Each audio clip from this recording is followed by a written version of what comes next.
ninguém resolve nada disto. Lourenço, não saias de casa. Estraga-me aqui o restaurante aqui, todos os anos tenho aqui prejuízos com a merda das máquinas, com tudo por causa destes incompetentes. Irresponsável.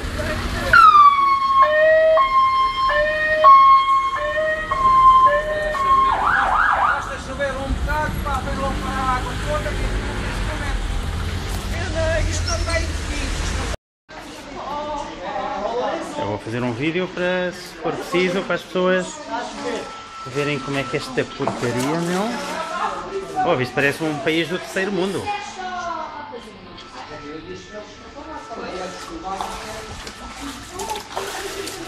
O ano passado não houve.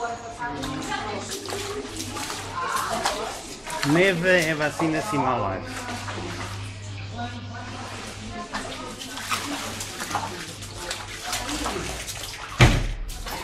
Isso não vale a pena, isso não vale a pena enquanto isto está a baixar, a água anda a não estar aqui no...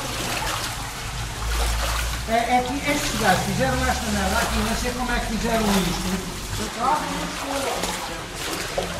Tens as minhas chaves. Enquanto fizeram este prédio aqui ao lado, ainda pioraram isto. Ainda pioraram esta frente do lado.